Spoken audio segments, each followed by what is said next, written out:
Gravando? Beleza. Vamos lá então. Boa noite, pessoal. Vamos começar nosso webinar de hoje sobre gerenciamento de incidentes. Como a gente já vem conversando, não vai demorar muito, vai ser algo bem simples, bem rápido e direto. Então vamos lá. Sobre questão de incidente, a gente precisa estar bem enfatizar e estar bem dentro da nossa cabeça a questão do que é um serviço. Então eu trago aqui a citação da ITIL 4, já a nova ITIL, a ISO 20000, sobre o que é um serviço, e como a gente vem vendo em todos os nossos webinários, né, desde o início, que a gente começou justamente com um catálogo de serviço, ele é um meio de você entregar valor para o teu cliente, que no caso da ITIL ela já fala da questão da cocriação de valor, ou seja, é você fazer alguma coisa, entregar alguma coisa para o teu cliente e ele pagar para que isso seja feito e de certa forma você administre para ele toda a complexidade. Lembrando que hoje a ITIL 4 ela já traz esse conceito mais evoluído que, embora você seja responsável por resolver, vamos dizer assim, todos os pepinos para o teu cliente, é necessário a participação ativa entre você e como provedor e o teu cliente, porque afinal de contas você precisa aceitar riscos para manter e ele riscos para o negócio dele. Isso é uma coisa necessária na central de serviço como um todo, para que você possa entregar para o teu cliente. Aqui eu trago só alguns exemplos do que não é serviço, que a gente já conversou, mas é legal a gente trazer. Um firewall, ele não é um serviço, uma ação do tipo instalar um Adobe Reader não é um serviço, instalar antivírus também não é serviço. Firewall, ele é um ativo, um item de configuração, instalar software nada mais é que uma ação referente a algum serviço que você presta. Isso a gente sempre enfatiza, porque quem passa com a gente fazendo uma implantação sempre acaba agarrando justamente na hora de criar o catálogo de serviços, porque tem essa questão dessa dificuldade de você caracterizar o que é e o que não é serviço na hora de montar o teu portfólio. Fato que é curioso porque a gente, acredito que 100% de quem está aqui nesse ambiente agora, nesse webinar, é de alguma forma prestador de serviço.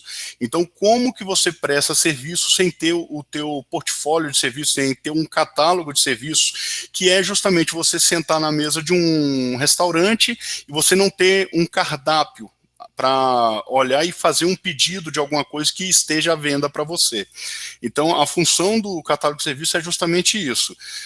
Você não compra, por exemplo, num restaurante, dando um exemplo, né, você não compra 1 quilo de feijão, você compra uma feijoada, você compra uma determinada comida onde o feijão ele vem já preparado, cozido e tal, como uma guarnição, um acompanhamento de alguma coisa, mas 1 quilo de feijão você compra numa mercearia, como um produto, não como um serviço num restaurante.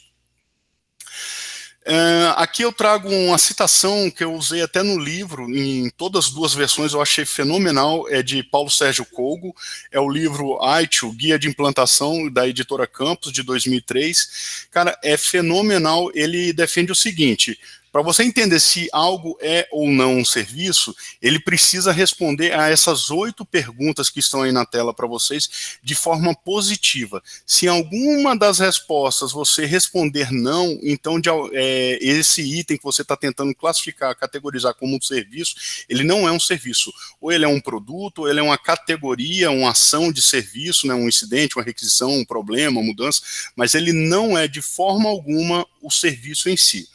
Então, eu vou ler rapidinho as questões, né, que a primeira e principal, a disponibilidade pode ser acordada? Se você voltar o nosso slide aqui, falar sobre a disponibilidade do Adobe Reader. Cara, o Adobe Reader, ele não é um serviço, ele é um aplicativo que está na estação de trabalho, que o usuário simplesmente clica, abre um documento. Não existe uma disponibilidade a ser acordada quanto a isso. Ele é consumido, inclusive, sob demanda. Ele não está lá rodando em full time, que se ele cair, você precisa voltar, que aí nos leva, inclusive, à nossa segunda pergunta. Um incidente pode torná-lo indisponível? O Adobe Reader, beleza, ele não se encaixou no primeiro item sobre a disponibilidade, mas no segundo item, ele pode, sim, de fato, ter um bug, alguma coisa, ou algum erro na instalação, que vai gerar esse incidente. Mas como ele respondeu não para a primeira, então você já descarta que ele não é um serviço. Possui requisitos mínimos quanto à sua capacidade? Cara, qual a capacidade de um Adobe Reader? Em capacidade, geralmente, a gente está falando questão de processamento, memória, bits por segundo, coisas desse tipo. Não existe nem capacidade quanto a isso. Talvez na documentação da Adobe deva ter alguma coisa assim, recomendado para arquivos até X megas, 1 giga, não sei se isso existe de fato, né? Quando interrompido, precisa ser restabelecido o mais rápido possível. Isso é uma outra característica muito clássica em qualquer serviço, porque os serviços eles precisam estar disponíveis dentro do prazo acordado. Se na hora que o usuário for consumir esse serviço, uma transação RP, por exemplo, e o RP está fora do ar, ele precisa ser restabelecido o mais rápido possível, porque os serviços, se você voltar lá para o nosso primeiro webinar, tem um quadrinho que a gente coloca lá as camadas, né, de envolvimento do serviço, de prioridade até, você vai ver que os serviços eles são consumidos por processos de negócio. Então, quando alguém vai fazer uma transação no RP, é porque é justamente a hora dela ser executada. É no caso, por exemplo, um sistema de frente de loja, que na hora que você vai pagar o teu cartão, o sistema está fora do ar. Cara, se demorar muito e a loja não tiver um plano, né, de contingência para isso, você vai acabar ficando sem comprar o teu bem, né, o que você quer, e a loja, por sua vez, que está com esse incidente, vai ter prejuízo financeiro, vai deixar de fechar uma venda. E o valor dessa venda pode representar a razão dela ter aberto num dia de sábado, por exemplo, ou numa Black Friday, coisa assim. Possui um conjunto de usuários e um cliente que o requisitou? Com certeza você precisa ter isso mapeado, ou seja, quando você tem um serviço, você precisa ter quem é o cliente, quem é o que vai pagar por essa conta, né? E quem é o usuário, porque, como a gente já vem falando, uma coisa é quem consome esse serviço, outra coisa é quem paga por ele. Por exemplo, a gente pode estar gerenciando um serviço de internet num cliente e o usuário falar que a internet está lenta. Aí a gente pergunta, está lenta para... Ele, cara, eu estou navegando aqui no site de internet, no UOL, no Yahoo, e está muito lento, pesquisa do Google. Mas o foco da empresa, por exemplo, os sites de negócios foram todos mapeados e possui QoS garantindo banda tranquilo para a necessidade dele. Então, o usuário final, ele com certeza vai falar, pô, não tem como aumentar a internet? Tem. É só pagar mais que a gente vai lá, negocia o contrato com a operadora, ela vai liberar mais megabits e a gente resolve o problema. Só que o cliente é quem paga a conta, ele geralmente não vai muito afim. Vão aumentar para quê? É um novo sistema que eu estou colocando, estou precisando executar mais processos por segundo, né? Aumentou minha venda, minha demanda. Agora, se for para o pessoal navegar na internet, eu não quero pagar por isso. É a coisa mais normal de se ver. O custo de implantação e operação podem ser controlados? Com certeza, a gente implanta um serviço, existe ali um projeto de implantação, onde a gente cobra um valor para isso, e depois, eu estava até conversando com um cliente hoje sobre essa questão. A gente tem um projeto de implantação de um serviço, ele é uma empresa que vende ERPs, né? Então, ele tem um projeto de implantação, ele vai lá e implanta. Isso é um projeto onde ele vai ter que treinar as pessoas, onde ele vai ter que instalar, configurar, rotina de backup, fazer tudo aquilo para dar o startup no serviço. A partir do momento que o serviço entra em operação, ele encerra o projeto. Claro, tem a questão lá das garantias que eles dão contratuais e tudo mais durante um certo período, mas a partir do momento que você vira a chave para a operação, o serviço sai da área de projeto desse cliente, é a coisa mais comum de acontecer, e passa então para a área de suporte, que é onde começa a fazer interface com a central de serviços. E essa operação, ou seja, o cliente pagou a implantação, agora essa operação ela precisa também ser financiada, que aí é onde a gente entra, quem é prestador de serviço externo, por exemplo, com a receita recorrente, que a gente vende para gerenciar, para manter esse cara funcionando. Porque o serviço por si só, ele funciona, mas se não houver manutenção, seja a nível de hardware ou software, backup, coisas desse tipo, você incide risco na operação e o ele está passivo de falha. Qualquer hora ele pode falhar, e para você recuperar um serviço não monitorado, não gerenciado de uma falha, o custo e o tempo é muito maior do que aquele serviço que você monitora no dia a dia. Você está acompanhando uma tendência de um HD enchendo, ou coisas assim, você vai dando manutenção no servidor, então você vai fazendo um acompanhamento. Isso tudo tem que ser acordado e controlado, que é o nosso item 6. O item 7 existe um conjunto de Cs que o compõe. Todo serviço, ele é um ativo que precisa ser gerenciado, e ele é composto por pelo menos um item de configuração ou mais. Entendeu? No caso de um serviço simples de internet, que a gente colocou aqui um firewall, o firewall seria um item de configuração para o serviço de internet, assim como também os links das operadoras, se tiver mais de um, ou pelo menos um link de operadora, ele é um item de configuração que compõe o serviço de internet. Um incidente nesse firewall pode sim incidir em incidente, indisponibilidade, né, do serviço de internet, como também pode não gerar isso. A gente vai ver um caso mais específico a seguir, mas o caso que eu estou citando aqui seria, por exemplo, num firewall você tem o serviço de internet e também tem um serviço de VPN. Você pode ter uma licença do software VPN expirado, onde vai gerar um incidente que ninguém mais vai conseguir acessar a VPN, já citando o problema que a gente estava falando aí mais cedo, e o teu serviço de internet continua funcionando perfeitamente. Foi só o serviço VPN, e ambos usam o mesmo item de configuração, e é justamente esse quesito do item 7. Pode ter um contrato de nível de serviço estabelecido e negociado? Tem que ter. Você precisa fazer um ANS com as metas que precisam ser alcançados, os níveis de serviço que você vai entregar, quantos megabits por segundo vão ser trafegados, quantas sessões na internet eu consigo ao mesmo tempo. A gente sabe que o nosso mercado ele é muito informal, muita gente simplesmente implanta um roteador, implanta um firewall, alguma coisa assim, e larga, abandona esse ativo lá. Então, à medida que a empresa vai crescendo, isso acaba virando um problema, porque você não está monitorando e, de repente, o teu ativo que está ali no meio, entregando um serviço de internet, por exemplo, ele já não comporta mais processamento suficiente para atender toda a rede.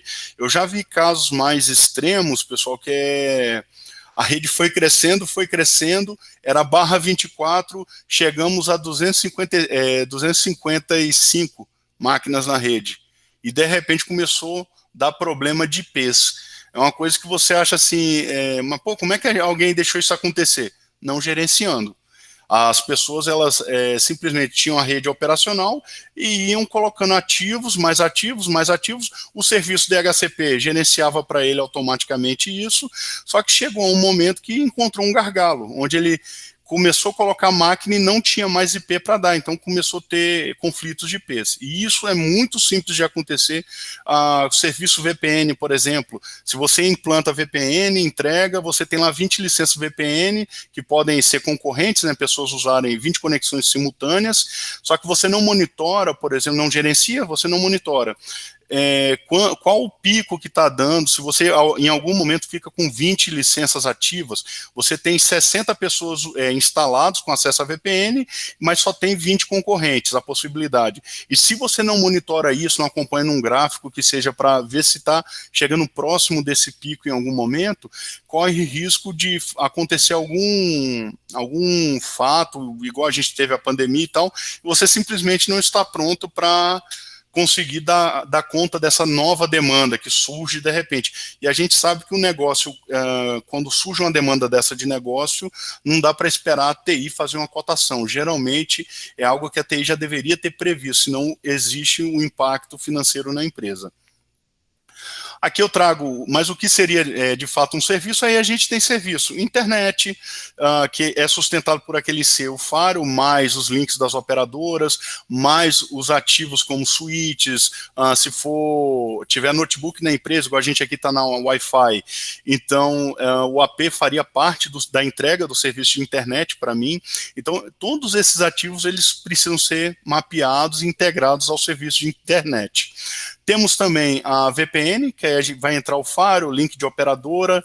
Temos gerenciamento de estações de trabalho, que é onde entra a parte do Bitdefender e do Adobe Reader, que no caso eu faço o gerenciamento das estações de trabalho, e parte do que eu faço no serviço de estação de trabalho é instalar e remover software. É uma coisa que não pediram um webinar, mas a gente teria a biblioteca de softwares homologados, teria as máquinas padrões, né, o padrão de imagem para cada máquina, onde o Adobe Reader faria parte. Inclusive, se não tem o Adobe Reader instalado, aí eu tenho um incidente nas estações de trabalho. Como que eu tenho um software que deveria estar por padrão em todas as máquinas da empresa e um usuário está alegando que não tem esse software? Instalar esse software seria uma ação, não um serviço. E não ter ele seria o que a gente chama de um incidente em estações de trabalho, onde está faltando algum aplicativo que deveria estar ali.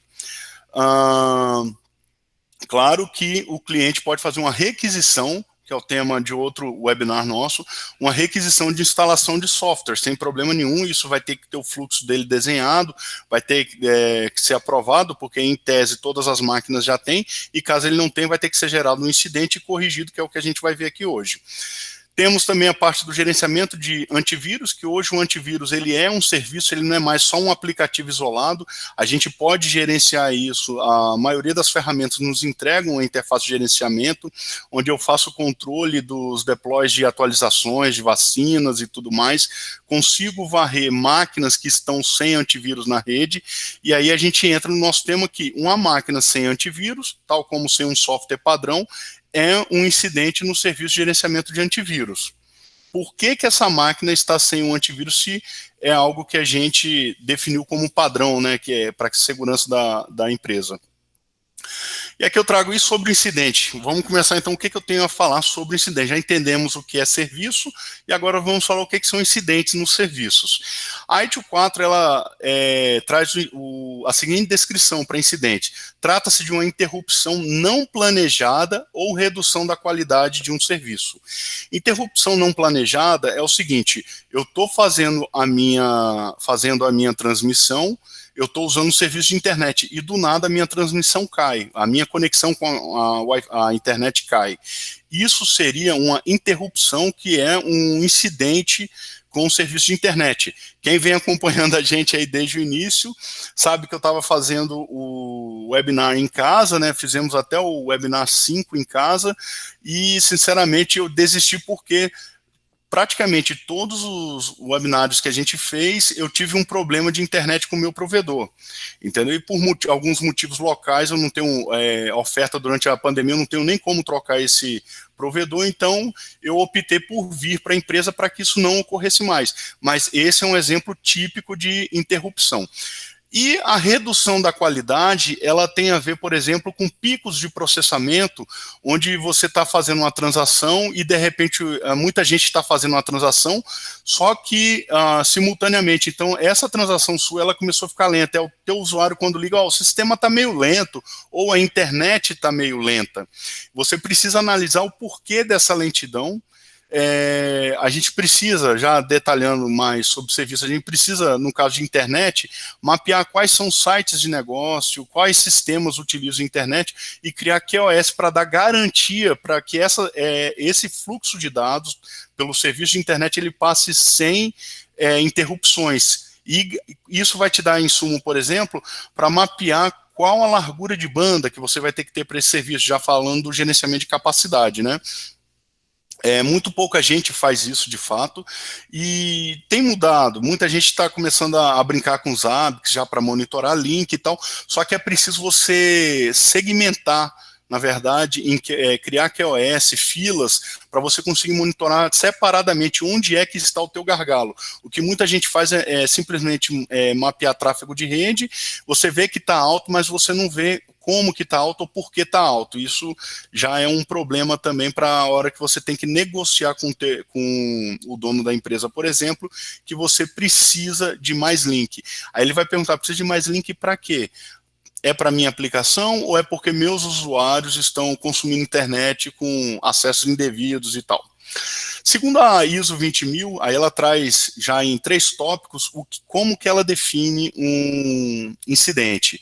Isso lembrando que a ISO 20000 desse ano, que foi liberada desse ano, 2020, é uma interrupção não planejada de um serviço, ótimo, está alinhado com a ITIL 4, uma redução na qualidade de um serviço, perfeito, alinhado com a ITIL 4, porém, ela foi feita com base na ITIL 3, que aí ela traz aqui que é um evento que ainda não tenha impactado o serviço para o cliente ou usuários.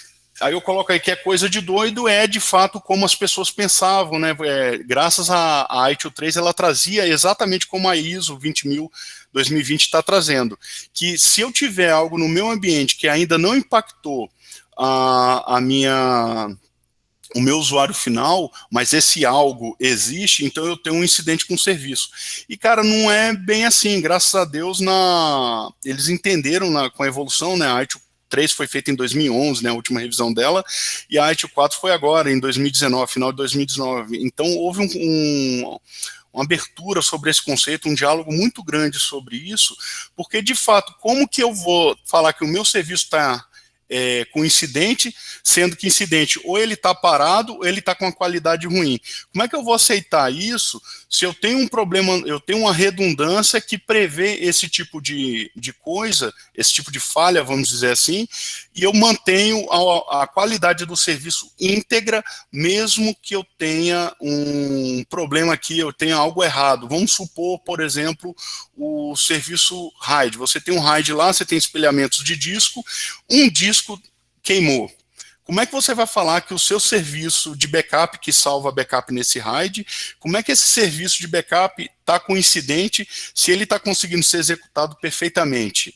Não tem problema nenhum com o serviço. Existe, de fato, algo errado com o item de configuração que compõe esse ativo.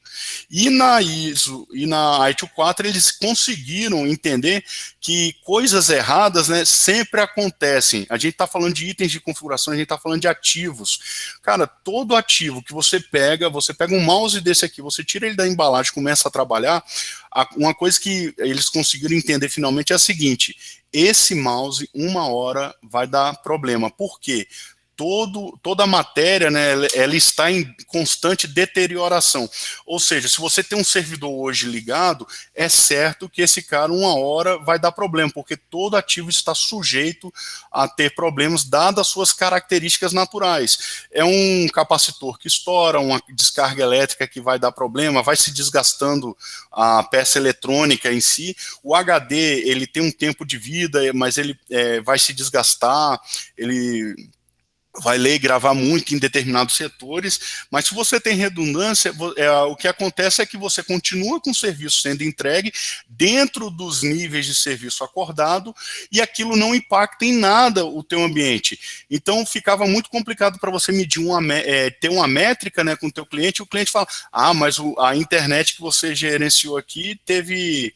vamos supor que deu um problema num faro, o cara tinha alta disponibilidade, um faro queimou, demorou uma semana, mas não ficou sem internet uma semana, foi só um IC de redundância que queimou, e você teve um prazo ali para trocar da garantia do fabricante, ou teve que comprar um novo, não importa, mas o importante disso é que o serviço está sendo entregue dentro dos níveis acordados. Aí eu coloco aqui que, graças a Deus, né, repensar isso na ITIL 4, então a próxima ISO, se Deus quiser, já vai vir com essa abordagem, essa roupagem mais nova, que ela ajuda muito a gente.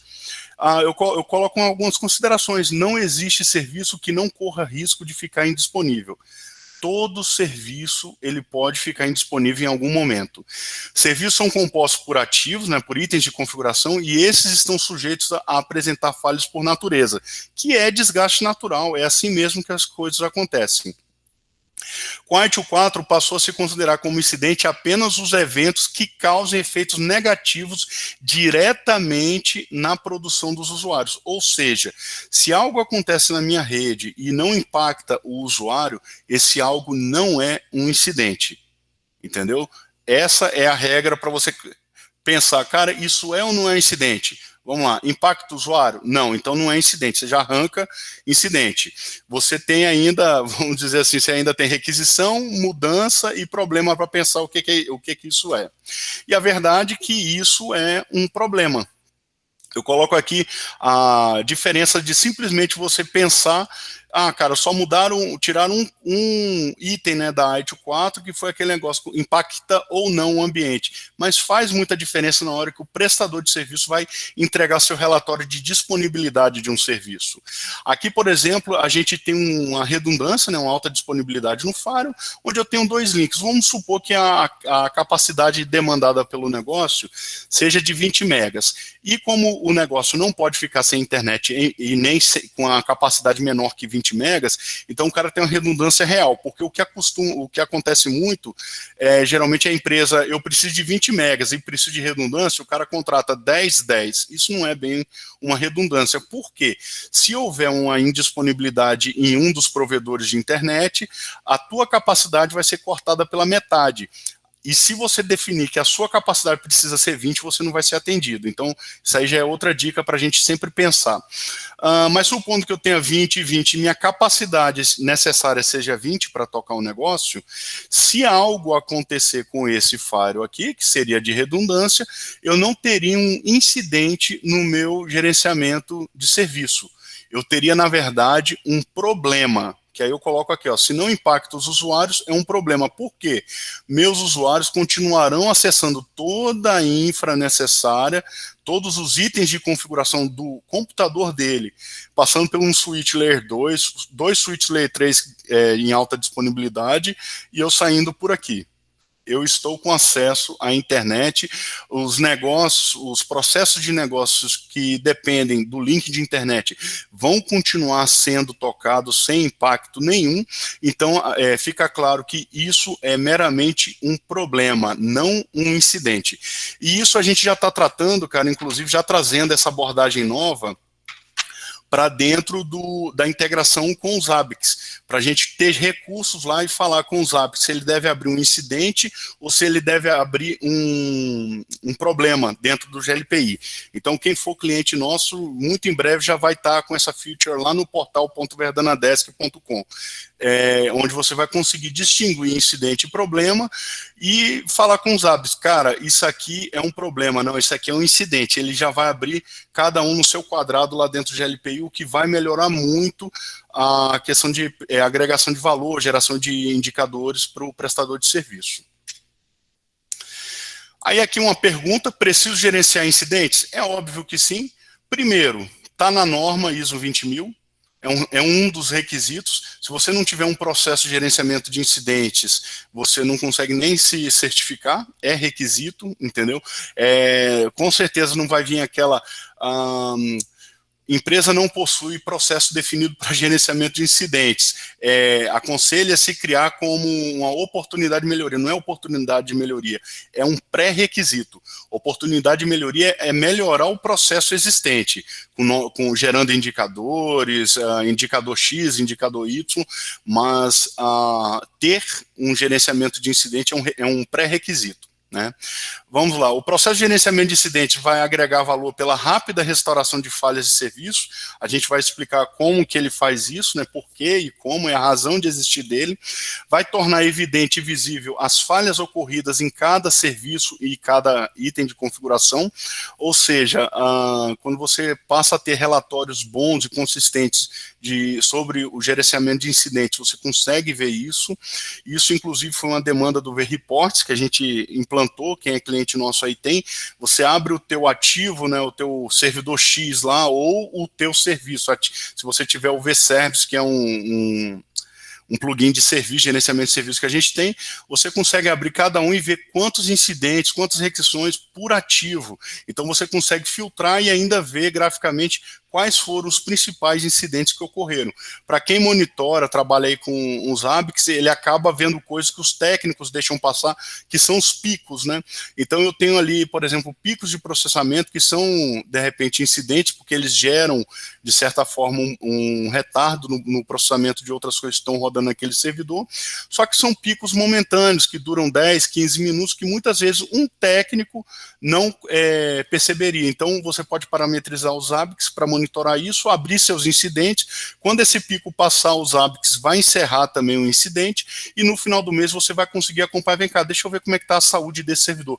Cara, esse servidor teve aqui 50 picos em um dia, ou 50 picos em uma semana. Isso vai, se for uma máquina virtual, por exemplo, isso vai demandar, facilmente você vai ver que está demandando fazer um upgrade de CPU, ou então esse hardware, se for físico, ele pode estar ficando obsoleto para o que você está colocando nele. Então você já começa a pensar de forma diferente como que você vai construir esse serviço, vai fazer uma mudança nele, tirar alguma coisa dele, jogar em outro servidor para distribuir essa carga. Isso tudo você consegue lá com os nossos plugins de forma bem simples. É uma das principais entradas de informação para o gerenciamento de problemas, ou seja, se você tem a sua equipe de gerenciamento de problemas, ou pelo menos que seja uma equipe de uma pessoa só, que ela é focada em buscar problemas no ambiente para resolver de forma mais proativa. Então, alguns indicadores de incidente podem servir de insumo para ele numa pesquisa. E sem estabelecer o gerenciamento de incidente, o fluxo de melhoria contínua, você terá a sensação que só vive para apagar incêndio. Ou seja, se você não tem um fluxo bem definido, né, não tem um processo bem definido, você vai sempre fazer muita coisa, cada coisa de um jeito diferente, sem padronizar nada. Isso não vai te levar ao próximo passo, que é justamente a questão da melhoria contínua, porque como cada hora você tenta uma coisa diferente, você não padronizada, né, às vezes seja até a mesma coisa, só que em ordem invertida, você perde o controle. Então você vai começar a ter a sensação, pô, eu só vivo para apagar incêndio. Mas por quê? Porque o teu fluxo não está bem definido, você não vai conseguir gerar insumos para um gerenciamento de problema, os problemas vão ser tratados como incidentes, também é algo muito comum. Você acaba pegando problemas e tratando como incidente. E se você faz isso, você fica um tanto quanto cego, vamos dizer assim, porque o problema pode ser algo relacionado, vamos dizer assim, a causa raiz, um patch de correção em um desktop. Se você trata um problema como um incidente, você vai acabar perdendo a oportunidade de gerar um relatório de quantos desktops na mesma situação você tem, para gerar logo um pacote de mudança e aplicar esse patch em larga escala em toda a empresa. Com isso, encerrar esse tipo de incidente. Então, são coisas assim que o fluxo de melhoria contínua, tendo um gerenciamento de incidente efetivo, vai te trazer. Aqui o pessoal, se tiver alguém aí da Verdana, da galera operacional aí, já deve estar rindo ao ver essa imagem aí, que eu mandei até para eles essa semana, quando eu fiz a apresentação. É uma coisa que eu venho trabalhando muito, já falei até com alguns clientes nossos, alguns amigos também sobre isso, é meio que uma filosofia que eu estou tentando injetar no pessoal aqui. Cara, vamos manter sempre o foco. A gente, por natureza, a gente se sabota, a gente se desprende do objetivo e começa a fazer desvio. Então, sempre quando a gente vai conversar alguma coisa, principalmente o pessoal de desenvolvimento, né, a gente traça algum objetivo bem específico. Aí eu costumo pegar aqui nos quadros que a gente começa os projetos, né, desenhando soluções e tal, didaticamente eu coloco 2 pontos e traço uma seta entre eles, uma linha reta, que é aquela máxima que a gente sempre ouve, a menor distância entre 2 pontos é sempre uma linha reta. Isso é, na verdade, um exercício para chamar a atenção da gente e não perder o foco. Então, o objetivo principal do gerenciamento de incidentes, gerenciamento de incidentes, esquece qualquer coisa sobre gerenciamento de incidente. O principal foco é minimizar o impacto negativo dos incidentes, restaurando a operação normal o mais rápido possível. Cara, tá em vermelho, meio laranja aí, tá em negrito, mais rápido possível, porque essa é a tua meta, esse é o teu objetivo.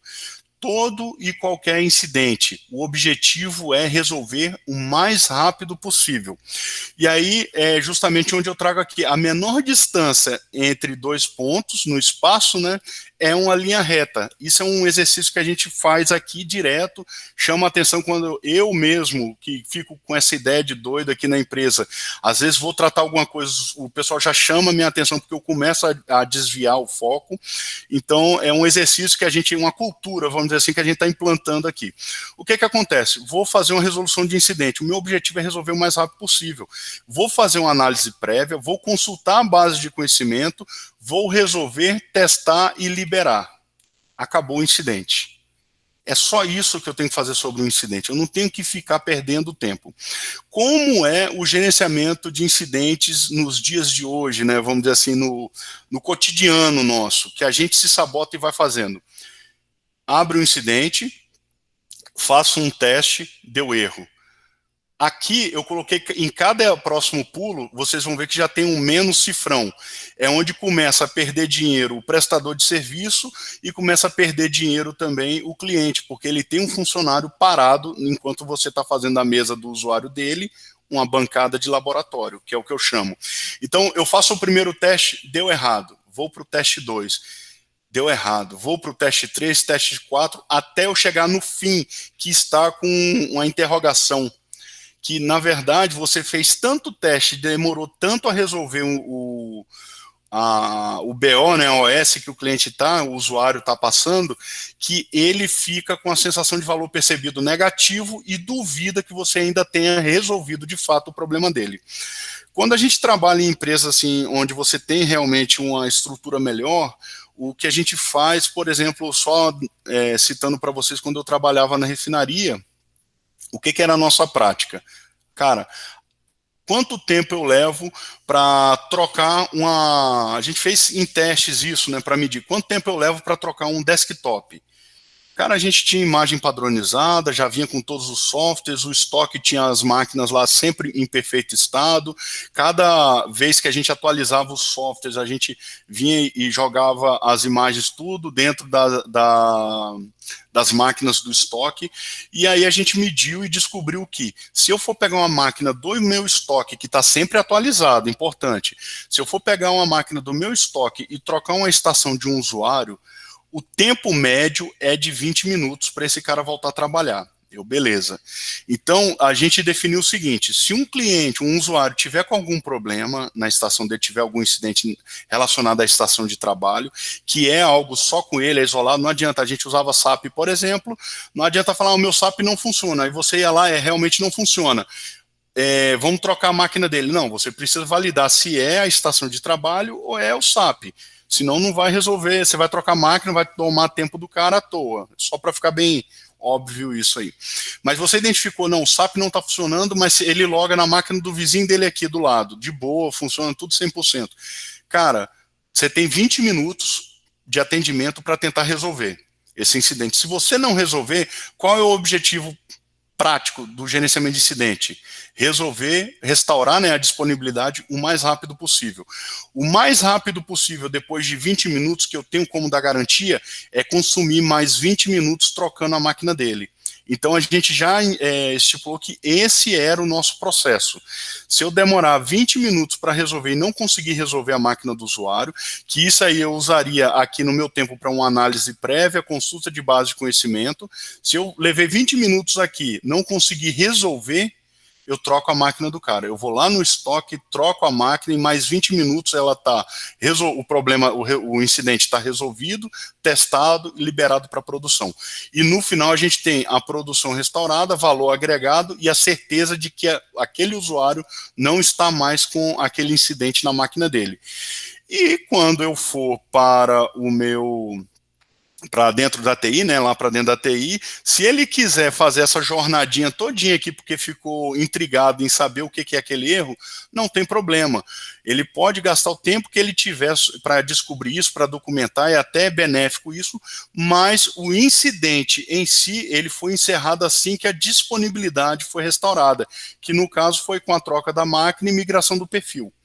Então, sempre que vocês forem pensar num gerenciamento de incidente, ou qualquer processo, na verdade, sempre pensem nessa questão da menor distância entre dois pontos.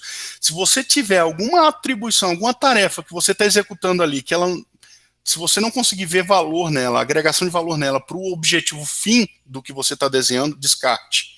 Ela é gasto de energia à toa. Então a gente está trabalhando pesado em cima disso aqui, para a gente conseguir trabalhar mais leve e ser mais eficiente também. Sobre a vida dos incidentes, né? Alguns fatores a serem considerados como geradores de incidentes ou que impedem que seja possível o gerenciamento e execução do processo de forma eficiente. Vamos citando aí: implantações incompletas, ou seja, quando a gente vai fazer uma implantação de um sistema, ou até mesmo essa questão, vou colocar uma estação de trabalho nova para o usuário. Se eu não tenho um procedimento bem feito, se eu não tenho um acordo de nível de serviço estabelecido, acaba ficando lacunas que uma hora vai chegar essa conta para a gente. Entendeu? O que eu não faço hoje, na hora de entregar um serviço, com certeza amanhã ele vai voltar para mim com juros para pagar. E isso a gente tem que tomar muito cuidado, porque ele vai ser uma demanda, vamos dizer assim, que vai estar fora do escopo de trabalho, ele vai chegar, com certeza, segundo a lei de Murphy, né, ele vai chegar no pior momento que você já está com uma carga de estresse, uma carga de trabalho em progresso na central muito alta, e isso vai gerar incidente numa hora muito infeliz para você, que pode prejudicar outras métricas também. Então, esse é um dos fatores para a gente tomar cuidado sobre o que gera incidente. Temos também, eu tenho a ANS, tenho um procedimento, mas eu tenho um sujeitinho lá que faz uma entrega além do escopo. Isso é outro caso que gera incidente. Eu posso citar um caso real de um amigo nosso que instalou, configurou uma rede Wi-Fi, desenhamos todo o projeto e durante a execução desse projeto que foi contratado, ele conhecia o dono da empresa, e o dono da empresa bateu um papinho com ele, porque ele tinha, de repente apareceu uma necessidade que não estava previsto no projeto, que o esforço era relativamente mínimo, era basicamente criar uma VLAN nova na Wi-Fi, entendeu? É um esforço besta, é coisa mínima. Porém, ele não estava previsto no escopo. Como ele não estava previsto no escopo e a pessoa só foi executar, ela quebrou o galho desse amigo dele, criou essa VLAN nova e não devolveu isso para projetos, para isso entrar na documentação, você gerar uma nova base de configuração. É o trabalho dever de casa que a gente tem que fazer, né? Então ele ficou, que está aí entre parênteses, uma entrega diferente do que foi acordado. Quando ele me contou isso, eu falei, cara, eu não sei se ele está aí, se ele tiver, ele deve estar rindo. Eu falei, cara, legal, você resolveu o problema do cara. Só que essa conta um dia vai chegar. E foi coisa de, eu acho que 6 meses, 7 meses depois veio a conta. Foi feita uma mudança no ambiente, não tinha documentação dessa nova VLAN que foi feita lá, então quando restaurou os arquivos de configuração, refizeram a configuração do ambiente todo, adivinha quem ficou fora? O celular desse dono da empresa. E isso deu um estresse muito grande, porque o cara era o dono da empresa, começou a falar que cortaram acesso dele indevidamente, e em momento nenhum ele lembrou, ou ficou, pelo menos, a gente nem sabe se ficou registrado para ele que aquilo era um atendimento fora do escopo, que era uma exceção, que era quase que um favor feito para ele. Então, a conta chegou com muito barulho por culpa dessa entrega além do escopo. Outra coisa que eu falo muito, cara, muita gente é contra, claro, porque todo mundo tem conta para pagar, fica preocupado com o custo operacional disso, mas é com relação a multiatendimento. Cara, o que acontece? Quando você coloca um analista teu para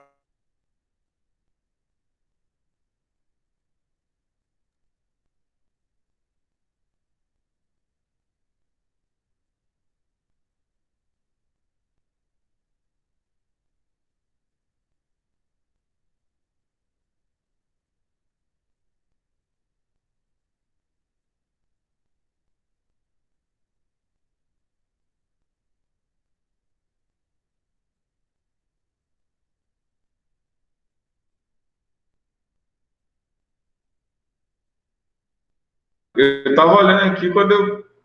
voltou o Vangelis, eu acho que eu devo ter voltado também. Voltei, gente?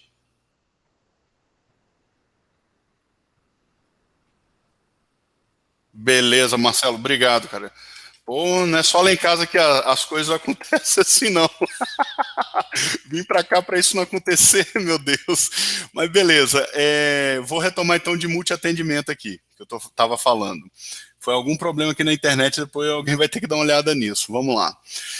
Com relação ao multiatendimento, muita gente às vezes não aceita essa questão que eu falo, mas tem estudos científicos aí que provam o seguinte: as pessoas elas só conseguem fazer bem feito uma coisa de cada vez. É uma limitação do nosso cérebro. A gente não consegue trabalhar duas coisas realmente simultaneamente. O que a gente faz são ciclos, né? São hertz, clocks. Um segundo eu me preocupo com isso, um outro segundo eu me preocupo com isso. Só que entre me preocupar com isso, voltar para isso, quando eu voltar para isso novamente, né, entre essa mudança de preocupação entre a atividade de um item e o outro, o que acontece é que o nosso cérebro faz um esforço muito grande para se reprogramar, buscar na memória o que é que a gente estava fazendo antes. Então, isso acaba, se você somar por exemplo, coloco 5 atendimentos para o cara fazer simultaneamente, 5 atividades. Se você somar essas 5 atividades simultâneas de forma correta, provavelmente o time dela vai ser maior do que se ele executar uma após a outra. Ele realizar as mesmas 5 atividades, porém não multi-atendimento, fazer uma após a outra. O tempo tende a ser menor quando eu faço trabalho como fila, né, de jobs, e a qualidade maior, ou seja, eu tenho um tempo menor para fazer as 5 atividades e a qualidade de cada produto vai ser melhor. Entendeu? Isso aí, a galera que mexe com questão de desenvolvimento ágil, os caras já têm essa pegada, mas na infraestrutura, infelizmente, a gente ainda bate muito cabeça com isso. Isso aí tem até as questões de gerenciamento, né, do WIP, Work in Progress, onde você tem um limite de quanto de trabalho pode entrar para uma pessoa, um desenvolvedor lidar, por exemplo. Não adianta eu aceitar toda a carga de trabalho se eu não vou dar conta dela. As pessoas usam isso para, às vezes, mascarar uma deficiência, um gargalo, por exemplo, eu tenho uma demanda muito maior do que eu consigo entregar. Então você acaba baixando a qualidade da tua entrega e vai colando até um momento que alguém chega com a oportunidade melhor, ou você perde um cliente porque ele queria uma entrega numa qualidade melhor do que você está entregando. O cara entrega, mas demora. Eu prefiro aqui que o cara, ele demora a começar, mas ele na agenda que ele deu que ele vai começar e vai terminar, ele me entrega. Então, e entrega numa qualidade melhor do que aquele cara que vai falando, tá tocando e nunca termina. E tem outra questão também, que é a falta de procedimento e capacitação. Ou seja, são pessoas executando, por exemplo, habilitando serviços sem ter um procedimento bem definido de como fazer isso, certo? Eu não tenho na minha base de conhecimento isso, eu não fica a cargo da cabeça de cada um que vai executar. E eu tenho, por exemplo, um serviço, vamos dizer aí, habilitar um AD, um domínio, né, numa rede, fazer um file server e tal. Cara, eu não tenho um procedimento quanto a isso. O que eu tenho é que o João, José e Maria são 3 analistas meus e sabem fazer isso. Eles vão lá, executam e voltam. Só que se eles não seguem um mesmo roteiro, cada um vai ter o seu próprio enredo, né? No João vai ficar aparecendo de uma forma, no José de outra, na Maria de outro, e isso é muito negativo. Outra coisa é eu ter o procedimento, mas não ter capacitação. Eu coloquei o José para desenvolver o procedimento e dou o procedimento na mão de João. O João vai executar, mas ele não faz, nunca fez, não foi treinado. Ele vai fazer o meu cliente de teste, que aí a gente cai justamente aqui na tentativa e erro, tentativa e erro. Cada tentativa e erro é dinheiro indo para o ralo. Do seu cliente, a sua imagem principalmente. Então a gente precisa ser sempre mais objetivo com relação a essas coisas. E se eu tomar cuidado com esses itens que eu elenquei aí, que eu vejo como os principais, é certo que você vai começar a ter uma melhoria na qualidade do teu serviço, e isso vai de contrapartida gerar menos incidentes no teu ambiente. Outra coisa que é importante, que é para você ter um processo de gerenciamento de incidente bem sucedido, cada organização deve estabelecer seu processo. Não adianta você, me dá um modelo. Cara, a gente vai mostrar um modelo aqui genérico, vai atender? Vai, mas você precisa melhorar ele, você precisa alinhar ele, a sua capacidade, precisa alinhar ele à demanda do teu cliente. O teu cliente que vai demandar e você vai dar um jeito de configurar a tua capacidade para atender a demanda dele. Claro que a expectativa do teu cliente é sempre o mais alto possível, todo atendimento é crítico para ele, mas a partir do momento que atendimento crítico ele tem um custo maior, o teu cliente começa a baixar a expectativa dele para alto, para médio. Não, isso aí é baixo, cara. Um reset de senha. Cara, eu precisava fazer um reset de senha. Reset de senha não é incidente, tá, pessoal? Só estou dando um exemplo que é mais fácil com ele. Se eu precisar fazer um reset de senha, quanto tempo você acha que eu posso fazer? O cara vai olhar uma tabela como essa aqui, cara, eu quero que seja feito em 10 minutos. Opa, você quer que trate como crítico, né? Só que para eu tratar isso como crítico é o seguinte, eu vou precisar te cobrar R$ 20 por cada reset de senha. Cara, R$ 20 porque eu vou ter que ter mais recursos para atender coisas críticas. É da natureza de negócio isso, de atendimento. Então, o teu cliente vai falar, mas e se eu puser, por exemplo, em média, que aí você vai ter 1 hora para executar? Cara, em 1 hora eu posso fazer por R$ 5, por R$ 3, um resetinho de senha, né? É rapidinho, mas não quer dizer, aí já afirmando também, que eu vou te atender em 1 hora. 1 hora é a minha meta, eu preciso te atender no máximo em 1 hora, por exemplo. Então é importante a gente levar isso para o comercial. Eu estava discutindo com um cliente hoje sobre isso. É importante você levar isso para a negociação com o comercial e principalmente isso ser divulgado, que é outro pecado que a galera tem, né? Faz os acordos, todo mundo assina, fica feliz, bate a mão nas costas do outro, mas isso não vai para toda a corporação, sejam os seus analistas, como também não vai para os usuários dos serviços. Então é importante manter essa comunicação.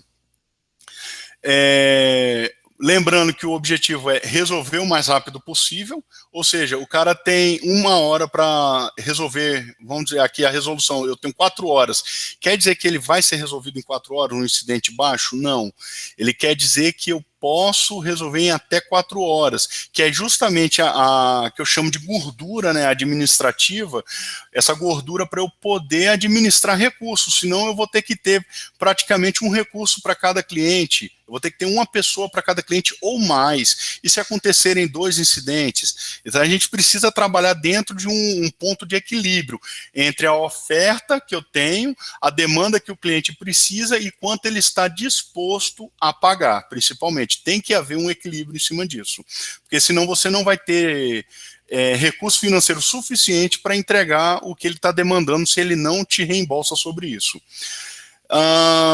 É muito importante também a gente definir o tempo de resposta da central de serviço para acompanhamento. O que acontece é que, às vezes, a gente vai fazer algumas implantações e o pessoal nunca trabalhou com métricas, né, com prazos e tal, e eles ficam com medo. O que eu sempre falo é o seguinte, cara, independente de você vender essa ideia de ter prazo ou não para o teu cliente final, teu usuário final, eu acho que você deve ter internamente para você saber, o teu pessoal começar a parar de vir bater ponto e saber se eles estão tendo um dia bom ou um dia ruim. Então, um dia bom, para um divisor de águas para eles, tem que ser um dia em que as minhas metas foram alcançadas, e os dias ruins, os dias que elas não foram. Então, o teu pessoal vai trabalhar e vai saber se ele teve um dia bom ou um dia ruim agora. É importantíssimo isso. Aqui eu trago um exemplo, né, que a gente, de prioridade, eu trouxe uma tabelinha para chamados críticos, altos, médio e baixo, e aqui só um exemplo do tempo do N1, que é o primeiro atendimento, onde eu faço a recepção desse chamado, ou eu soluciono ele diretamente no N1, ou eu escalo. Então, isso é é um prazo, vamos supor, estou com incidente crítico, cara, não justifica o meu N1, o N1 é o cara que atende o telefone lá, geralmente ele tem menos conhecimento que o N2, que o N3, não faz sentido ele ficar ali agarrado tentando diagnosticar o problema de algo que é crítico. Cara, então o tempo que ele tem é 10 minutos para ele dar uma lida, se inteirar e fazer o que a gente chama de roteamento, que é o escalonamento para um N2, para uma célula de trabalho especializada, ou se for alguma coisa muito mais grave, já envolver outras pessoas, ele tem 10 minutos. E isso para um incidente crítico é um tempo ótimo de resposta. Se for para instituições financeiras, principalmente, isso já nem atende, tem que ser um atendimento muito mais rápido, vamos dizer assim. Garantir o correto registro, isso aí é importantíssimo. Eu acho que foi o Arthur, né, que jogou lá um artigo do Correm, que é interessantíssimo. Temos um amigo também, o Natan, que postou no outro grupo que a gente faz parte também, esse mesmo artigo do Correm semana passada, que é sobre a questão da miopia, de você querer focar em registrar um chamado e não resolver um problema, né, do teu cliente.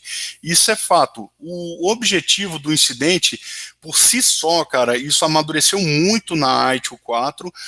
Na ITIL 3, o objetivo era, acima de tudo, era você ter um registro. Na ITIL 4, já ficou muito mais simples, muito mais leve e objetivo e agregando muito mais valor. O objetivo do gerenciamento de incidente não é nem ele estar registrado. O objetivo, se a gente voltar aqui, é ser resolvido o mais rápido possível. E se para fazer isso eu deixo de abrir um chamado, é óbvio que eu não vou abrir um chamado. Eu vou resolver isso, eliminar esse incidente do meu ambiente. Isso eu estou falando, claro, que são casos mais extremos. Eu não posso colocar um simples registro à frente de toda uma operação, porque o registro ele atende apenas a TI, na maioria dos aspectos. Ele é importante, claro, ele tem que ser feito, tanto é que eu coloquei aqui como importante, garantir o correto registro do incidente, mas mais importante que eu ter um registro é eu ter o incidente eliminado do meu ambiente. Afinal de contas, esse é o objetivo. Lembra? A menor distância entre dois pontos, se registrar o chamado vai gerar uma curvinha daquela, cara, tira do teu processo. Vamos resolver, depois a gente registra. Eu preciso primeiro resolver o incidente, depois registro, principalmente incidente crítico. Mas é claro que, na maioria dos casos, as ferramentas de monitoramento já vão abrir esse incidente automaticamente para a gente, o usuário já vai ligar com esse incidente, enquanto você está coletando essa informação, já está realizando o registro, e então seriam casos mais extremos em que, cara, baixa a burocracia, resolve isso, depois a gente volta para a parte da papelada. Então, é importantíssimo ter essa maturidade, inclusive na tua central. E também ter a maturidade de entender que, embora eu não registre agora, o registro ele não deixou de ser necessário. Ele só é menos importante que a resolução. Apenas isso. Mas ele continua sendo muito necessário, até para eu saber o que eu fiz, como que eu corrigi, quanto tempo que aquele incidente existiu e impactou o meu usuário final. Eu preciso ter essa informação. E se eu ficar sem registrar isso, eu acabo gerando mais riscos para o ambiente, que eu posso ter outros incidentes desse tipo e cair em outro analista e essa informação se perder, e esse outro analista ter que começar um processo todo do zero. Interligar os registros a itens de configuração, ou seja, se um determinado incidente aconteceu de falha de internet, é importante ou eu setar realmente o serviço de internet como um item de configuração disso, um ativo, ou eu setar diretamente um firewall ou um link de uma operadora. Eu preciso ter isso, se isso vai demandar uma mudança, um problema, ou se possuir erros conhecidos aplicados e eu for um erro conhecido e eu souber como resolver lá na minha base de conhecimento, eu preciso ter isso tudo interligado, integrado, para que eu possa automatizar na próxima vez, ou já propor uma melhoria em todo o processo, ou nem que seja para falar, cara, é a quinta vez que esse firewall falha essa semana, a gente vai continuar com esse firewall? É realmente isso que a gente quer para a organização, para o serviço de internet, para todos os serviços que dependem dela, a gente começa a ter esses indicadores. Informações atualizadas no registro em tempo real. Alguns incidentes eles são mais complexos, demoram mais e muitas vezes podem demandar várias pessoas interagindo em tempo real para resolver. Então, é necessário que eu tenha registro de tudo que todo mundo está fazendo nesse ticket, que aí a gente volta a expor, por exemplo, como é importante ter o correto registro disso, porque tudo que todo mundo está fazendo referente a esse incidente precisa estar registrado, até para o caso da coisa piorar, eu saber, vem cá, quem foi que mexeu que piorou tudo? A gente precisa ter algum tipo de registro. Temos aqui ainda fluxos distintos para o autosserviço, incidentes de baixo impacto, incidentes de alto impacto e incidentes de segurança da informação. Ou seja, eu preciso ter um fluxo definido para como que um cliente meu pode prestar o autosserviço, ele mesmo resolver o problema dele, a vida dele. Eu preciso ter um fluxo específico para incidentes do cotidiano, que é... Deixa eu pensar aqui, a internet está ruim, beleza, deixa eu ver como é que é, eu vou entrar lá, eu preciso saber como é que eu vou tratar isso, uma falha de internet, incidentes de alto impacto, eu preciso ter um fluxo definido também para já acionar as equipes e pessoas responsáveis, e tanto de alto impacto quanto de segurança, que são itens totalmente distintos. Se eu tenho uma célula especializada de segurança, incidentes de segurança da informação precisam ser tratados diretamente por essa célula. Não adianta o N1 ficar ali entrevistando o usuário, tentando resolver algum problema de segurança da informação. Isso pode ser muito grave. Então, o ideal é que você já tenha um processo que te permita já rotear diretamente para a segurança de informação. Inclusive, os SLAs vão ser diferenciados, tem essa coisa toda.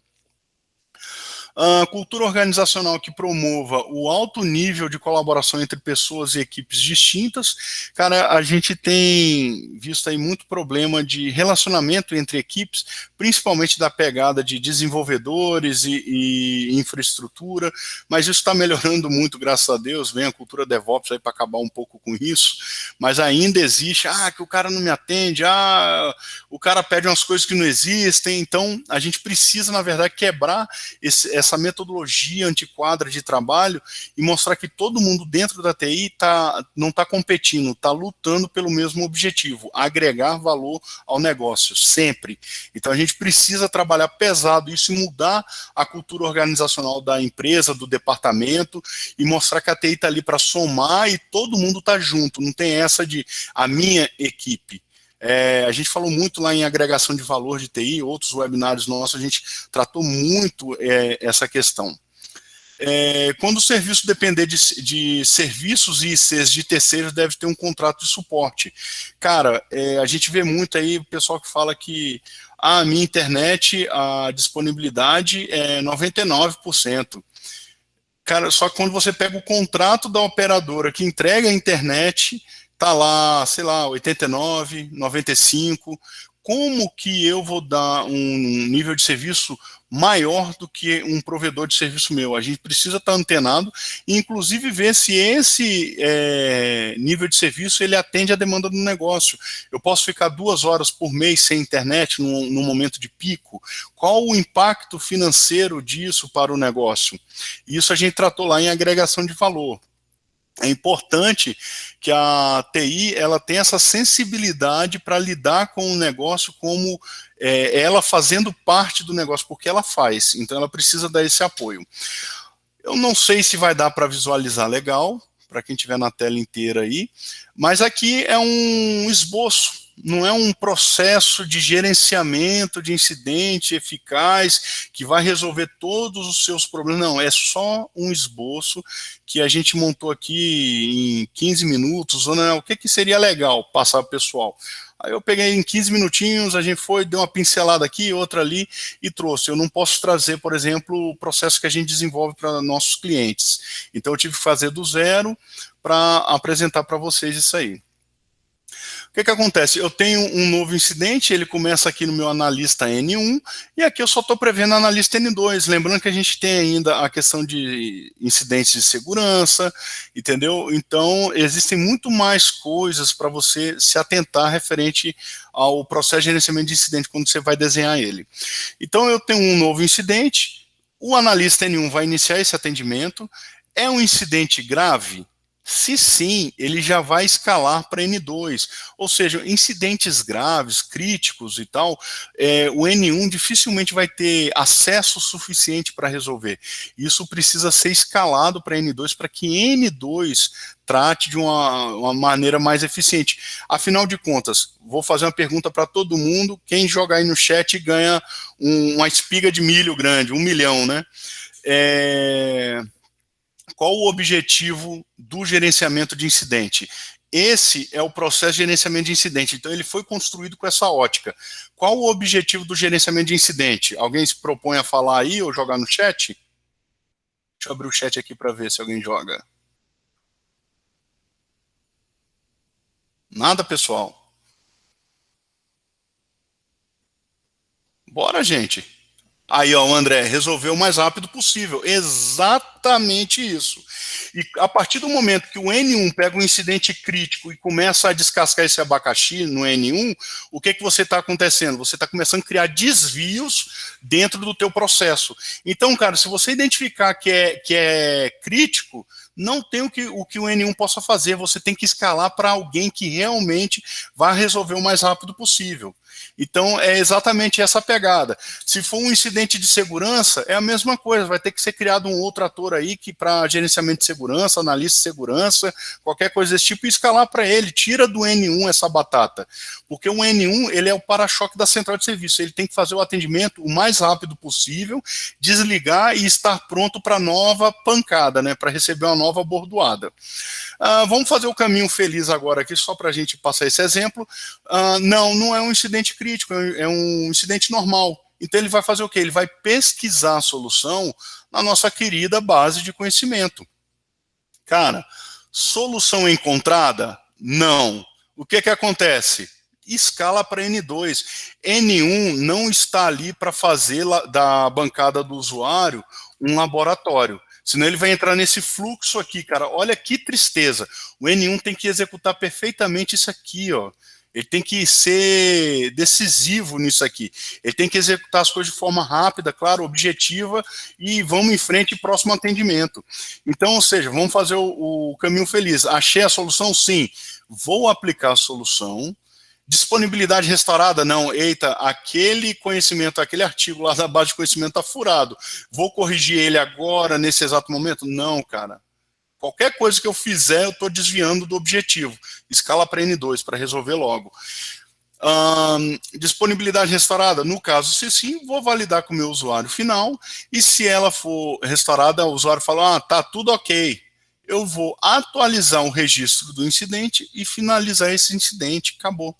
Essa é a menor distância entre dois pontos no N1. Qualquer coisa que acontecer de errado no atendimento do N1, cara, eu preciso jogar para N2, porque eu preciso que essa resposta acelere, porque eu já perdi tempo não tendo uma documentação, eu já perdi tempo tendo uma documentação furada, eu já perdi tempo sendo um incidente grave e um amador, não estou desmerecendo ninguém que é N1, mas um cara que não tem nem acesso a sistemas ao nível para consertar, de repente, um banco de dados, por exemplo, ou restaurar um backup. Às vezes o N1 não tem esse nível de acesso, na maioria das vezes não tem. Então, eu já estou perdendo tempo e fazendo o meu cliente perder dinheiro. O que eu preciso? Escala para N2, acabou. E o N2 vai seguir o caminho dele, vai iniciar esse atendimento, vai pesquisar na base de conhecimento, ele vai iniciar a pesquisar a solução sendo encontrada, ele executa, aplica, vai disponibilizar a disponibilidade de serviço restaurada, vai validar com o usuário, vai encerrar e acabou. Se for algo novo, que aí tem alguns nãos aqui, por exemplo, ele vai pesquisar na base de solução. Solução encontrada? Não, vai pesquisar a solução de novo. Ele veio aqui na CMDV, não tem, então ele vai repetir a pesquisa e ele vai começar a fazer testes, pesquisas externos, que ele tem recurso para isso e tem, digamos assim, ele é o cara para gastar esse tempo. Então ele vai encontrar essa solução e vai aplicar também, solução encontrada agora sim, numa fonte externa, ele vai aplicar tal, e no final ele vai abrir um registro de um novo artigo, né, na base de conhecimento. Por que isso? É justamente aqui que começa a acontecer o fluxo de melhoria contínua. A partir do momento que o N2 lançou esse artigo na base de conhecimento, que é tema de um novo webinar que a gente vai fazer mais para frente, esse artigo, quando o N1 pega um novo incidente desse tipo, onde que ele vai começar o atendimento? Na KMDB. E lá vai estar esse novo artigo produzido pelo N2. Ou seja, ele já vai conseguir fazer o fluxo maravilha e liberar o cliente para a produção o mais rápido possível. E pode ser que erros desse tipo, como entrou aqui no incidente, só se resolva trocando uma máquina. Não tem o que fazer para ser mais objetivo que isso. Então o N2 documentou como solução trocar a máquina do usuário. Então aqui no N1, quando ele achar que tem que trocar a máquina, ele já vai trocar a máquina. Aí, claro, aqui ele pode, o N1 não fazer isso, ele pode escalar para um cara de field service, né, um atendimento em campo, o cara que vai lá na mesa do usuário e troca. Aí é o que a gente sempre fala. Não venha pegar esse procedimento e achar que ele vai resolver a tua vida. Não, isso aqui é só para te dar um norte. Aqui começa a destrinchar todas as possibilidades e ela vai estar nivelada a capacidade de resposta que você tem, entendeu? Que você tem na sua empresa e que o teu cliente demanda. Isso tudo tem que ser levado em consideração. Isso aqui é só um esboço de um processo muito feliz, que você olha assim, tudo dá certo. Mas na hora que você levar para o dia a dia, você vai ver que tem muito e se que não está preenchendo aqui, porque eles são do teu ambiente de produção, não tem como a gente prever. É onde entra o trabalho de consultoria, de entrevistar, saber como é que vocês fazem, como é que o cliente gosta, como é que o cliente paga, e isso tudo tem que ser levado em consideração. Mas esse aí é um processo base para você começar qualquer outra coisa. Um erro muito comum, que aí eu trouxe essa frase aqui, cara, que é o seguinte: o mundo não foi criado em um dia. Por que sua central será? A galera perde muito tempo, cara, sonhando com os tipos de incidentes que pode vir a ter nos serviços. E o que a gente descobriu aí é que se gasta muita energia com um incidente que talvez nunca vai acontecer. Uma vez, ano passado aconteceu um incidente assim, eu resolvi assim, vamos fazer esse artigo? Cara, perda de tempo. Se isso não é algo que está acontecendo, é perda de tempo. A gente fez um trabalho lá no webinar sobre catálogo de serviço, onde a gente cita claramente, eu tenho um serviço de internet, toda e qualquer falha no serviço de internet, eu vou criar apenas um item. Eu vou colocar lá, falha no serviço de internet. Tudo que for incidente relacionado ao serviço de internet vai cair ali, naquele item. E eu não estou nem aí para o que ele é a baixo nível no meu catálogo. Eu preciso apenas saber quantos incidentes eu tive. Se eu tiver um nível muito alto de incidente, ou for descoberto um erro conhecido, que foi feita uma solução de contorno e não vai se resolver tão cedo por questões financeiras, ou o desenvolvedor do software morreu, não tem mais suporte, não tem como trocar o software, aí tudo bem, você pode até criar um novo item para aquele erro específico, até para você segregar ele e saber quantas vezes aquele erro específico aconteceu, quantos minutos de serviço interrompido ele gerou, para você poder colocar isso num relatório mensal e você começar até a levar a questão de informações, transformando o tempo de indisponibilidade em prejuízo financeiro, para você ver o impacto real que aquele problema está gerando, né, aquele incidente conhecido, tal, aquele erro conhecido, qual o impacto dele no teu ambiente de produção, para você fazer uma estimativa. Se eu ficar com esse erro aqui 12 meses, do jeito que ele está acontecendo, eu vou perder, sei lá, R$5.000. Para eu trocar essa solução aqui, esse aplicativo por um outro, ou alguma coisa assim, cara, me custa R$3.000. Aí você já tem informação para validar, convencer, né, vamos dizer assim, alguém a pagar. E lembrando que o objetivo não é você catalogar incidente. O objetivo é sempre restaurar o serviço o mais rápido possível. Então, foco no processo, cara, não é catalogar, ter lá um catálogo de incidente, pelo amor de Deus, incidente é coisa que não devia nem acontecer no ambiente, então não perca tempo mostrando o quão falho você é. Crie joga tudo ali e começa a trabalhar proativamente para que esses incidentes que vão acontecer no dia a dia não tornem a acontecer. Não adianta você falar, errei 10 vezes. Cara, ninguém quer saber de erro. Você tem que trabalhar para que os erros não aconteçam, né? Que é justamente a questão da proatividade, rodar um gerenciamento de problema, mapeando a causa raiz dos incidentes e eliminando isso do ambiente. Então, cada vez menos os serviços vão tendo indisponibilidade. É isso que você tem que focar e não catalogar incidentes. Não lembro o que é isso, vou ter que ler. Eu fiz essa semana, mas não lembro. A TI trabalha em um fluxo de entrega de valor contínuo, é importante.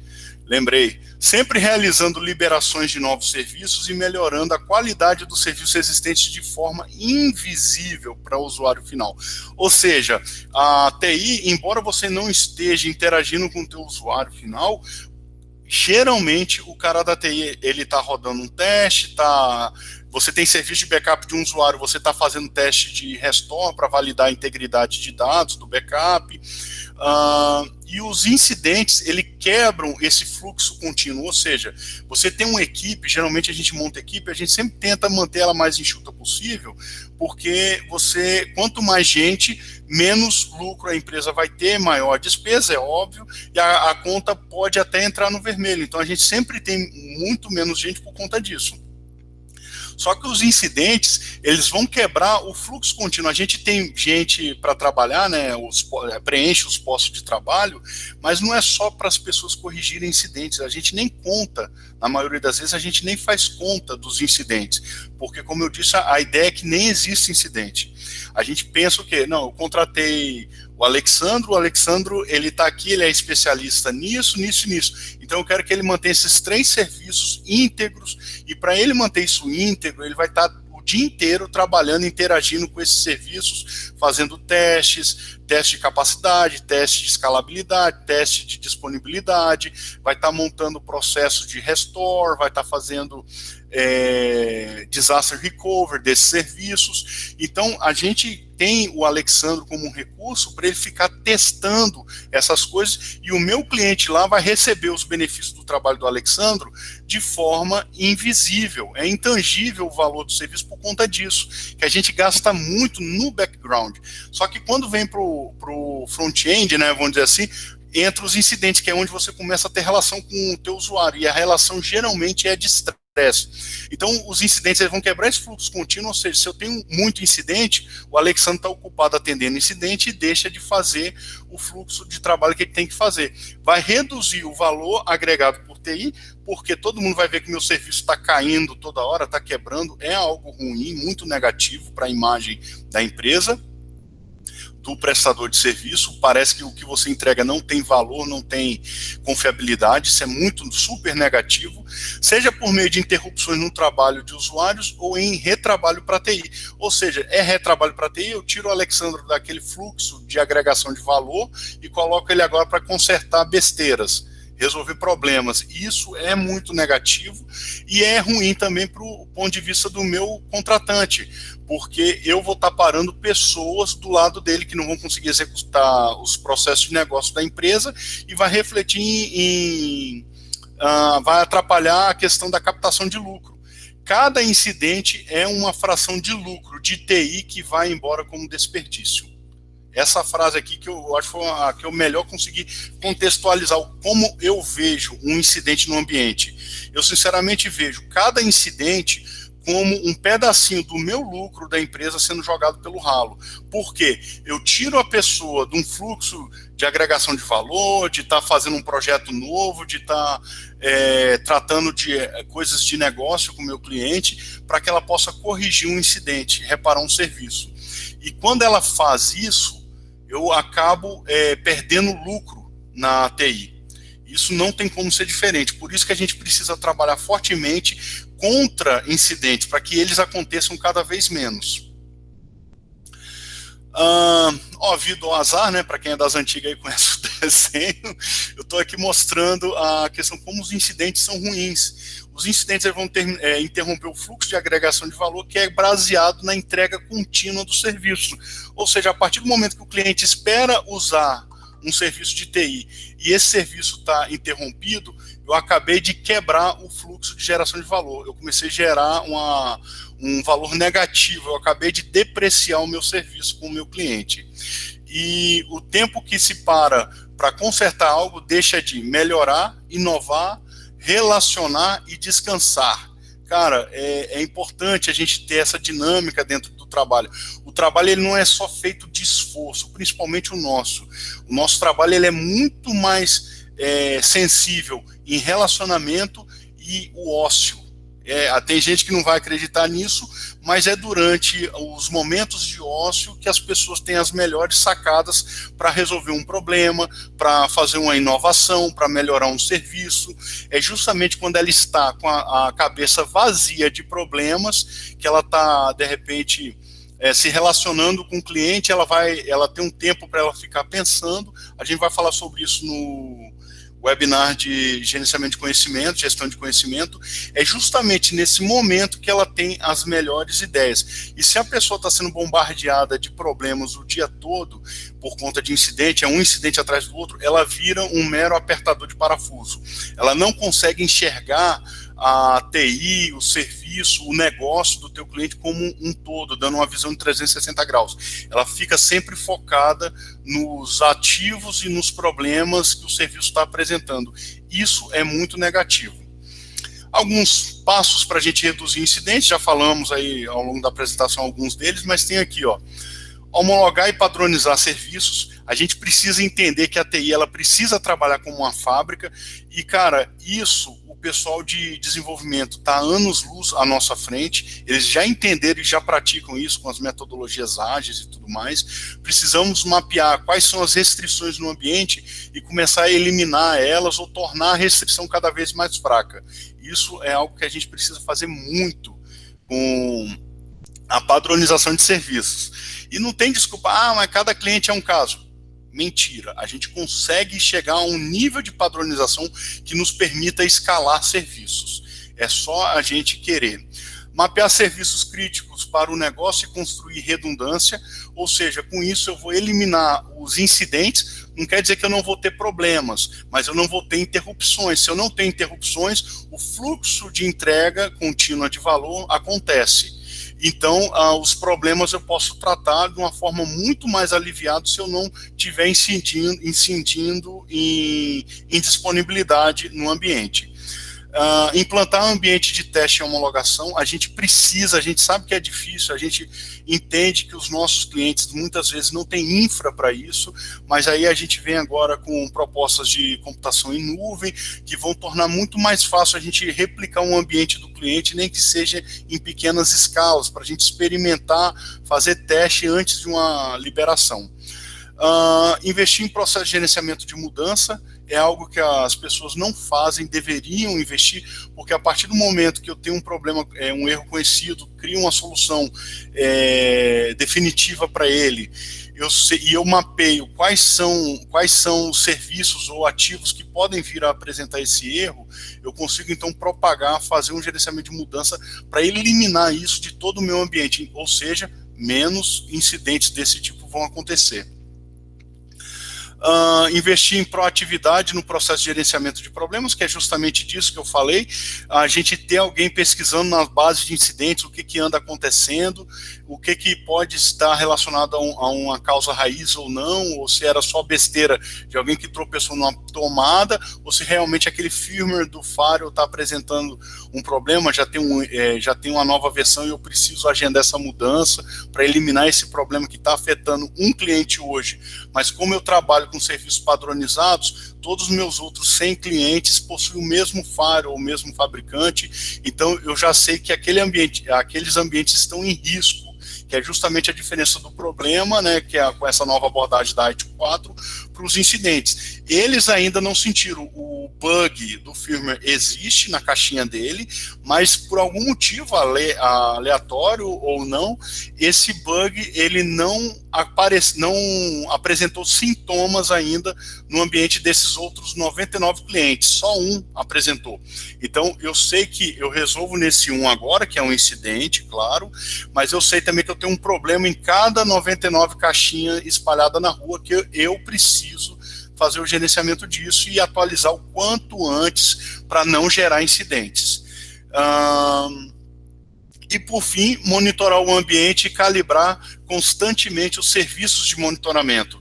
Eu preciso estar gerando dados estatísticos, vendo quando é que um disco vai lotar. Por exemplo, eu começo a encher um disco de um storage, dado o volume diário, quando é que isso vai lotar? Eu preciso ter uma previsão dessa para não chegar em uma semana e falar que o cara precisa de mais HDs, mais storage, armazenamento em nuvem.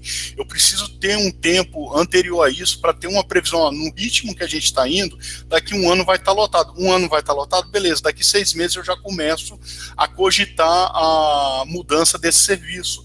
Vamos comprar mais storage, mais armazenamentos, vamos já começar a trabalhar proativamente para que isso não vire um incidente no futuro. Algumas boas práticas, a gente tem estabelecer um acordo de nível de serviço onde as responsabilidades e metas fiquem claras entre as partes, e as partes interessadas, eu não digo só prestador de serviço e cliente, eu estou me referindo também aos usuários, porque eles precisam conhecer, senão eles podem acabar cobrando o prestador coisas que eles não têm acesso à informação. Ter um processo bem desenvolvido e aderente à demanda do negócio e capacidade de TI, fluxo para incidentes simples, graves e de segurança, conforme a gente já falou. Isso é muito importante a gente prever e sempre alinhado à demanda do negócio. A capacidade de TI ela tem que estar alinhada e não ser um limitante da demanda do meu cliente. Senão ele vai procurar o concorrente que vai atender na capacidade que ele quer e muitas vezes ele vai pagar mais por isso e vai pagar rindo. A verdade é essa. Garantir o registro de 100% dos incidentes. Preciso garantir sim, porque isso é insumo importantíssimo para a minha central de atendimento, para eu, como prestador de serviço, eu preciso, só que, claro, o foco da gestão de incidente não é o registro dele, é resolver ele o mais rápido possível, mas eu preciso ter 100% dos incidentes registrados, sem sombra de dúvida. Isso é tão indiscutível quanto primeiro o incidente, a resolução, depois o registro dele, se necessário for.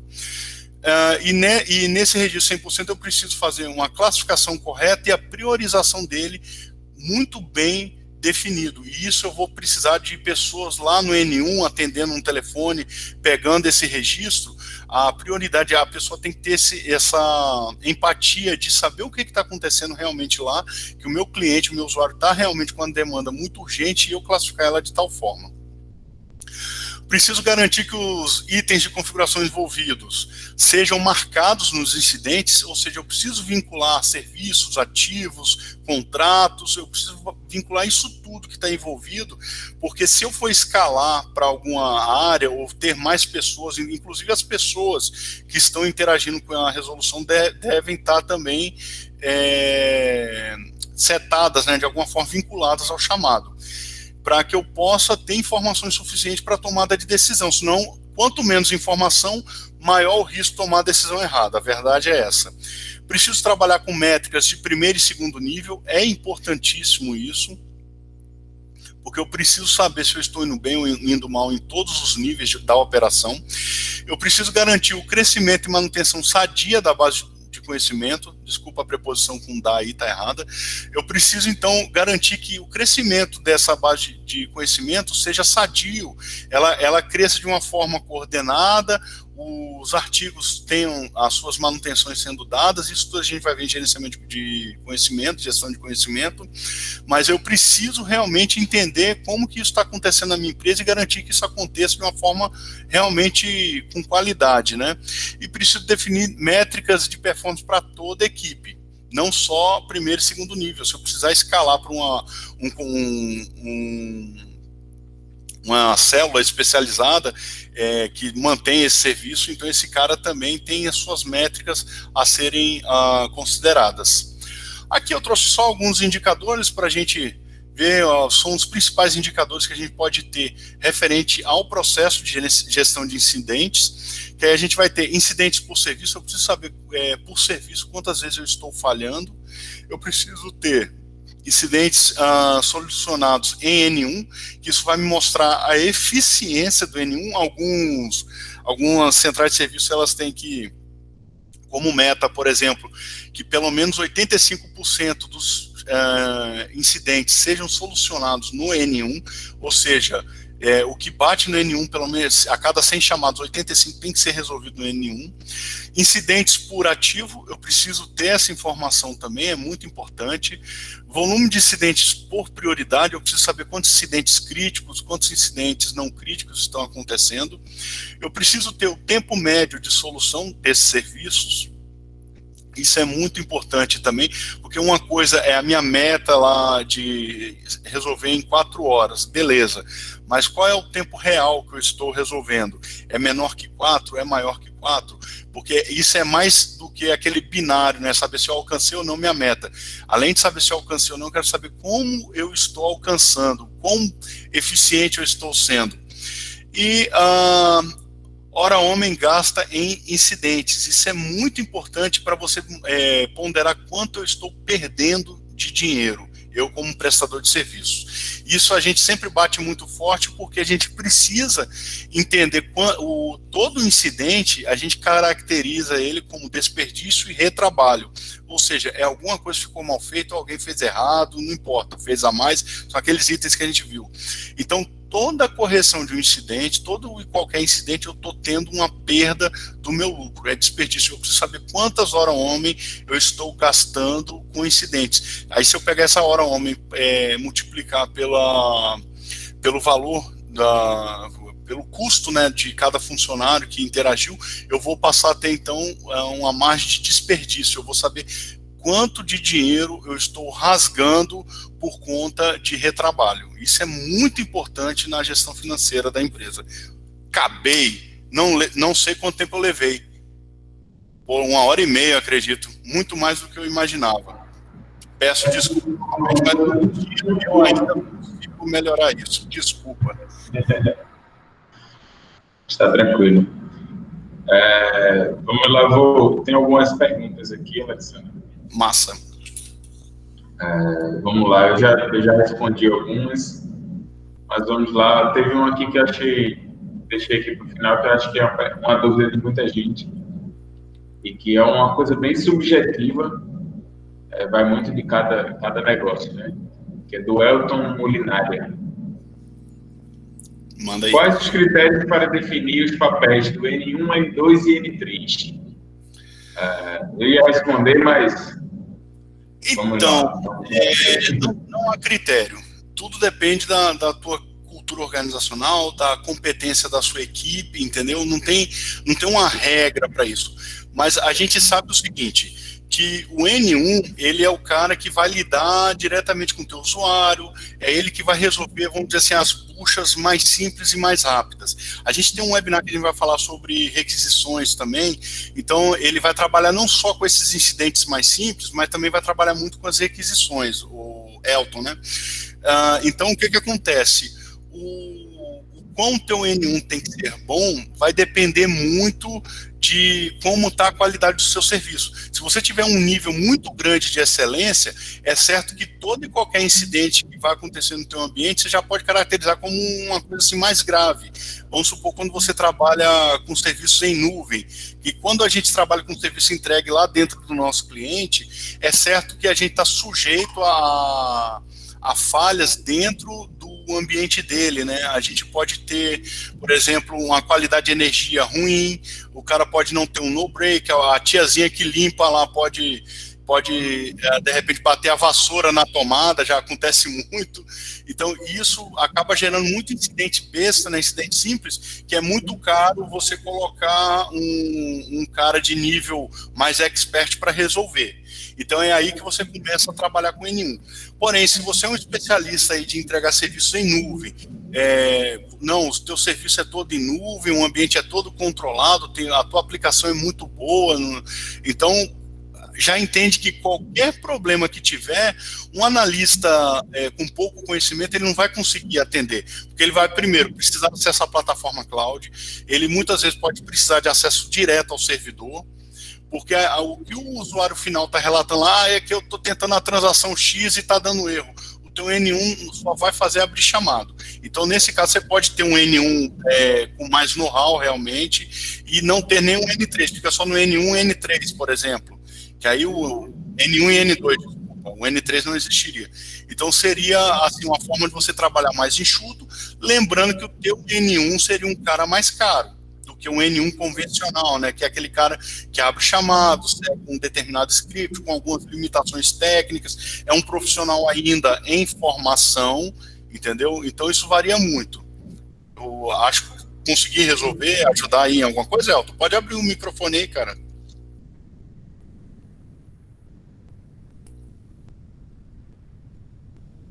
O Elton é esse Hzinho aqui? Não, esse H é o I. Não, o Elton não tá aqui mais não, cara. Tá sim. Não tô vendo aqui não. Ele quer mandar em texto aí, Elton, se tiver sem microfone, com vergonha? Tá sim. É que eu não vi o login dele aqui. Conseguimos ajudar? Tá com alguma dúvida?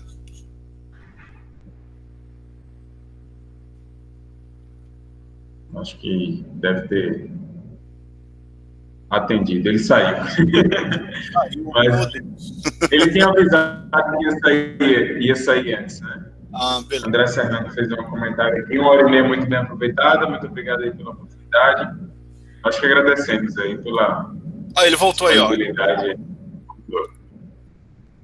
Elton? Quer compartilhar alguma coisa, cara? Conseguimos ajudar?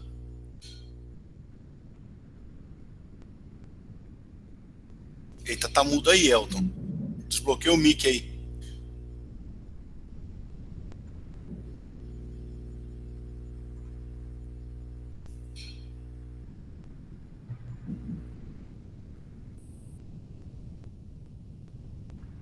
Eita, Elton, tá mudo aí, cara. Você tá falando... Se tiver alguma dúvida ainda referente ao assunto, pode jogar aí, ou se conseguir fazer o mic voltar, cara, pode mandar aí pra gente. A gente responde aí, se possível. Tem mais alguma coisa aí, cara? Não, o pessoal foi bem ouvinte hoje, tá? Oh, que tristeza, não tem nem assunto para discutir mais. Pois é, teve uma perguntinha aqui, mas... Pô, acho que agora foi. Agora foi. Agora. Que meu telefone tá acabando a bateria e fica meio complicado. Não, me ajudou muito, me ajudou bastante. E é que eu tava na dúvida, eu tinha lido alguma coisa no material da IT, eu não lembro de onde foi, que o critério era basicamente isso que você disse, né? A complexidade do serviço e o conhecimento do atendente. E o N3 seria um provedor externo, tipo, por exemplo, a Oi seria o N3. Faz sentido isso ou não? Faz sim. É porque, na verdade, aí você pode taxar o N3 como um provedor externo, ou você pode ter um N3 interno também e ter um N4 como um provedor externo. Digamos assim, a gente chama de última milha, né? O provedor mais alto, por exemplo, eu estou com um problema de internet, eu preciso escalar de N1 para N2, a N2 vê que, na verdade, não é problema no equipamento, não é problema na infra, é problema na operadora. Então, é necessário acionar a operadora, tem que ter esse contrato, de acordo que a gente até falou no slide mais para trás, entendeu? Uhum. Aí algumas pessoas citam o último nível, a última milha, sendo este provedor externo. realmente, entendeu? Acho que é a IT 3 isso, que ele trata o fabricante, né, como a IT 3. Cara, eu li, mas eu não lembro de ter visto isso, entendeu? Mas eu só tive acesso ao Foundation. Pô, Foundation, Juninho, pô. Pô, já que você falou em Action, eu tive curiosidade, eu tava olhando a última versão na 4. É só um livro mesmo ou tem mais? Porque Ô, Ítalo, me ajuda aí para não passar vergonha. São 3 livros. Vangelis também fez o curso, né, Vangelis? Eu não lembro agora. Não recordo, são 4, acho. 4? Porque na 2 eram 2 livros, na 3 eram 5, agora eu só vi um da Amazon. Então, exato, mas existem outros. Na verdade, o livro Foundation é um só. É porque. O Foundation é uma compilação, né? Porque eles usaram muito aquele lance do guias de práticas, né, que lançaram sobre a 3. Tem lá o Guidance Practical, um negócio assim da ITIL 3. Eles usaram aquele mesmo formato agora. Ao invés de você ter que ter 5 livros para tirar uma Foundation, por exemplo, todo o conteúdo da Foundation vai estar nesse primeiro livro, entendeu? Entendi. Vai te atender de boa. Mas existem sim outros livros. Eu só não lembro se são 3 ou se são 4, igual o Vance falou, que é capaz de ser 4. Mas existem, beleza? E eu acho que na Amazon você compra. Eu acho que eu já vi lá também para comprar. Não, mas tem inglês. Não, mas é que a Axelos vende pela Amazon. Pela Amazon. É importado, vem de Londres. Uhum. Eu tô meio com raiva de você, porque eu acabei comprando um monte de livro aí, pô, tá me ajudando bastante. E aí a cabeça tá cheia do Kogo que você falou agora há pouco, todos aqueles que você indicou no curso, eu acabei... Pô, valeu, mas ajudou muito. O de base de gestão de conhecimento, você pode vir aqui na Verdana e ler todos eles e mais uma cacetada, velho, aqui, ó.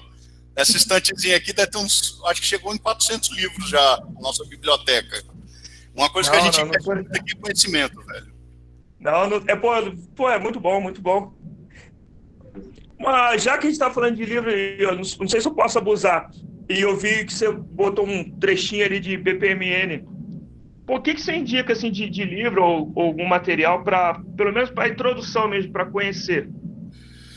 BPMN, né? Cara, tem um livro agora eu não lembro se eu acho que é Brasport, cara, sobre o BPMN. A gente tem até aqui, depois você me manda um e-mail, eu pego a indicação dele. O que acontece, cara, sobre BPMN? O objetivo, vamos lá, vamos falar, já vamos começar a brincar a cultura, né, da menor distância entre 2 pontos. O objetivo da notação BPM é você pegar um processo e tornar ele visível, vamos dizer assim. Sim. Uhum. Então, o que eu indico, na verdade, é você usar sempre elementos simples. A galera gosta muito de deixar complexo e tal, coisas que só são necessárias se você for usar um BPMS, né?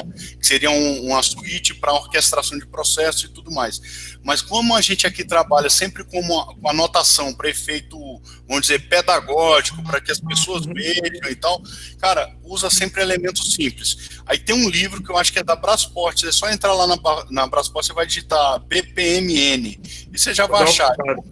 Lembrando que na Amazon geralmente tá mais barato que na editora, cara. Vai entender, né? Essa é mágica que os caras fazem.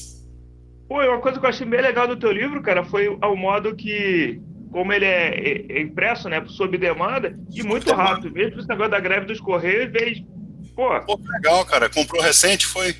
Foi, comprei tem umas 2 semanas. Então já terminou de ler, pô. Pequenininho. Pô, aos poucos, cara, muita coisa. Eu te falei, tu ficou dando um monte de dica lá, é livro pra caramba, cada hora eu vou num... Pronto, vai lá nas últimas páginas, tem a referência bibliográfica. Pode comprar. Eu li a primeira vez, no final, eu fui de trás pra frente. Pode comprar, aquilo ali tudo é livro que eu te recomendo, vale a pena, cara. Pode comprar. Pô, legal. Beleza? Pô, valeu mesmo. Se você virar um bibliófilo igual eu, tem um site, Estante Virtual, cara. É um sebo eletrônico de livros. Tem livros que você não acha mais na editora e tal, você vai na Estante Virtual, você compra. Vou te falar que o teu tava mais caro na Estante Virtual do que lá no Clube de Autores. Pô, tem nem querendo fazer dinheiro. Tá vendo? Tem uma pergunta aí, Alex. Opa, diga aí. E aí, Pedro Borges, deixa eu ver se ele ainda está aqui. Tá. Ele, falando em GLPI, é uma prática converter um incidente em um ticket em um ticket de problema quando este não foi resolvido. Quem gosta disso é o René. René, para quem conhece René Chiari, né, cara? É um papa da ITIL aí no Brasil, cara, gente boa, gente finíssima. E ele fez um post justamente com uma brincadeira, né, uma sátira dessa assim: incidente não vira problema.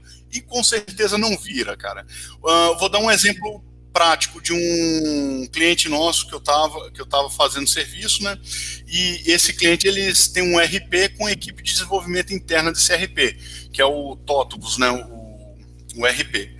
O que acontece? Eles entraram justamente, cara, eu tenho um incidente aqui que acontece com a folha de pagamento, uma rotina mensal que o pessoal tinha que executar. Só que já eles executam 2 vezes por mês, que eles recebem quinzena lá, né? 2 vezes por mês vai acontecer esse erro, aí eu preciso entrar dentro do RP e executar uma ação manual. Isso é um incidente ou é um problema? É até uma questão para a gente discutir aqui. O que vocês acham?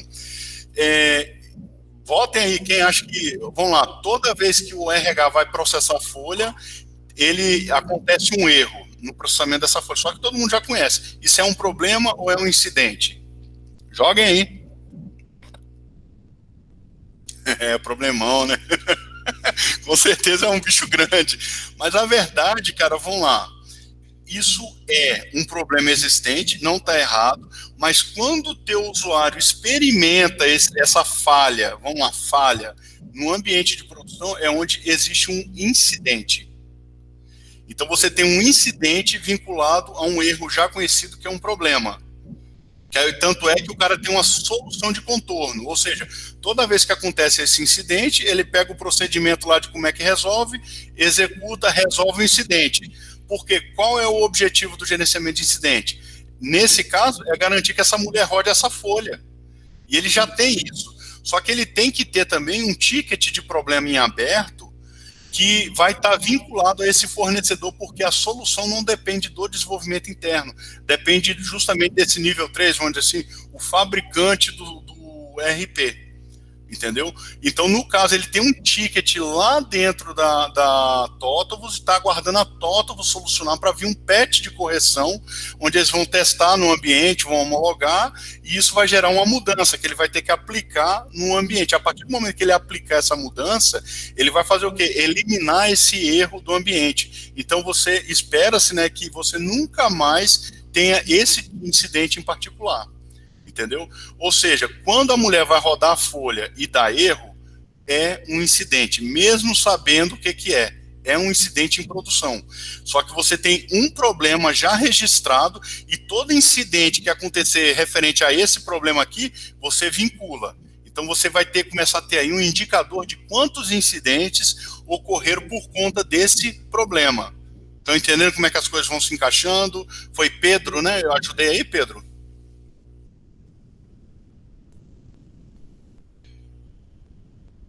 Pedro está aí ainda, Evangelis? Opa! Manda aí, Pedro. Pode mandar, estamos aqui para isso. Se for fácil, se for para ficar de saia justa, não manda não, viu?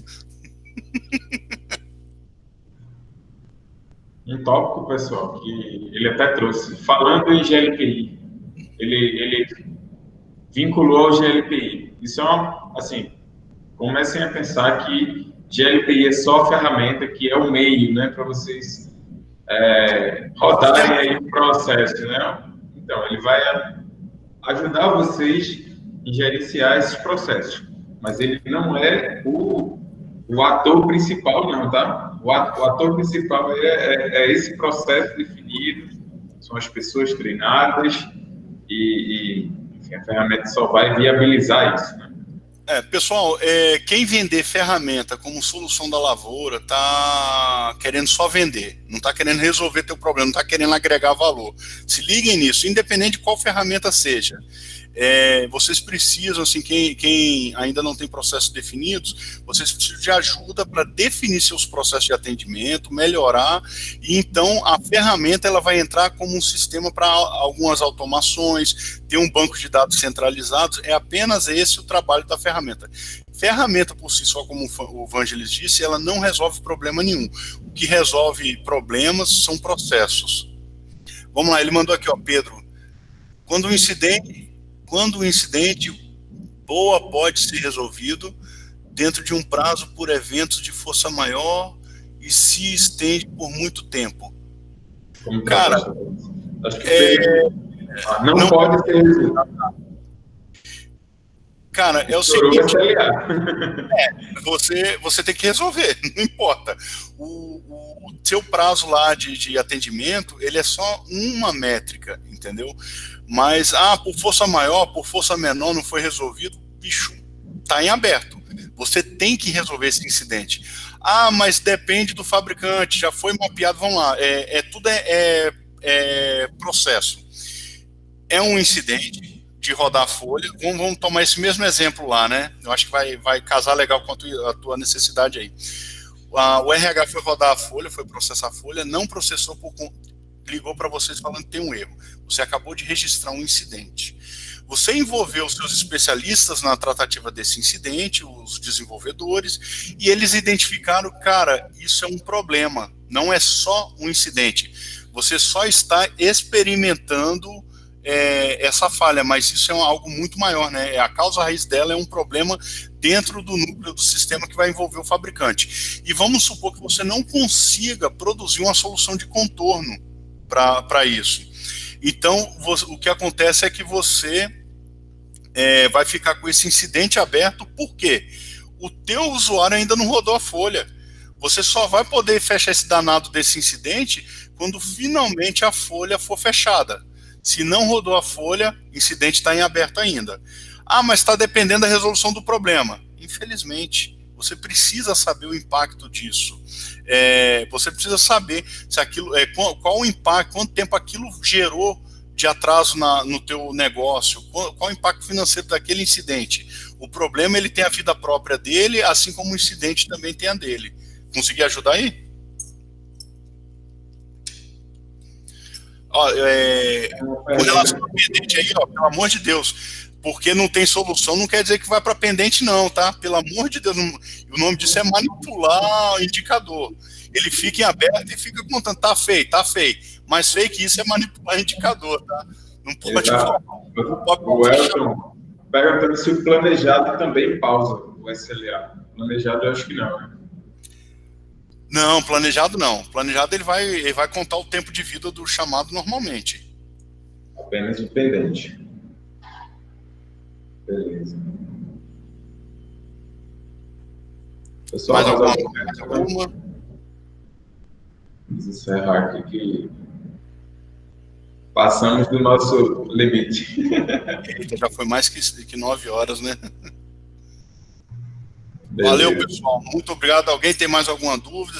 Cara, vou pedir para vocês entrarem no nosso canal lá, no YouTube, assinarem lá, que aí assim que a gente liberar o vídeo, vocês já vão ser notificados aí direto.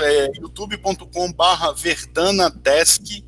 Então a gente liberando o vídeo, porque algumas pessoas, quando é que vai liberar e tal? É só assinar o nosso site lá, o nosso canal no YouTube. Vocês já vão receber assim que a gente publicar, entendeu? Se Deus quiser, vai ser muito em breve. Vocês já vão, o Vangelis mandou o link aí.